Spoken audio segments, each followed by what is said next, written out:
So karon day mga guys no, moadto ta sa Matilo Elementary School para mag-charity hosted by ERCP Davao de Oro, Libo Riders Club Philippines, kauban ang Bomb Vloggers of One Mindanao. Ayan, na sila diri sa Gaisano Mall, pero bago na mga guys, mamalit sa tao gamit diri sa Tripolil kay kinigud ang Tripolil ang daghan og mga school supply.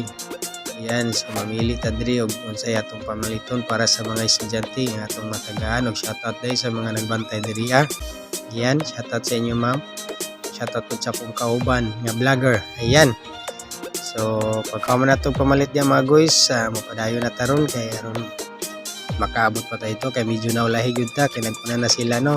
Kung pagkaman na itong pamalit diri ipadayon na ta sa Barangay Matilo ug mo na ni ang Matilo Elementary School. Ayan, so medyo daghan na yung mga estudyante na abot diri kay naulahi man ta og mga ginikanan nga uban sa ilang mga anak. Ayan, so mangita lang tagka-parkingan diri kay para ipadawat na to niya atong bugat niya karga. Ayan, ya shoutout day ko ang akong idol di Ayan. So pasalamat po ta kay niabot gyud si Mayor Mayrosel Balili, kauban siya kapikas nga si Sir Rodil Balili ang Vice Mayor. Ayan. So siyempre matik pagkauman na may speech sa puna siya. Kini dako kay ni tabang gyud labi na sa ato ang mga estudyante diri sa Nabunturan, particular diri sa ato ang Matilo ES. O sa sunod nya napaba mo mga kami nga mga inani nga events, i-inform ko para makatabang po ni Esbiro Del ug ang LGU Nabunturan. Kay nakatay Youth Development Office headed by Ma'am Pretty, nagakondak po niyo kauban po ng ato ang mga sangguniang kabataan nga chairperson. Nagakondak mig inani po.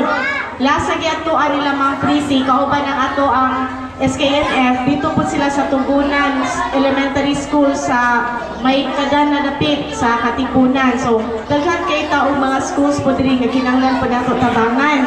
No, so next time para makatabang po kami ni Esmiro Del ug ang LGU Nabunturan, do lang gyud mo sa opisina kay andam gyud kay nimo tabang. Ug pagka magistorya ni Mayor diyan, ipirma na siya para sa donation ug kauban sa Sir Rodil. Ug daghang salamat sa iyo ma'am sir sa inyong suporta ug sa mga riders ug kana lang daghang salamat.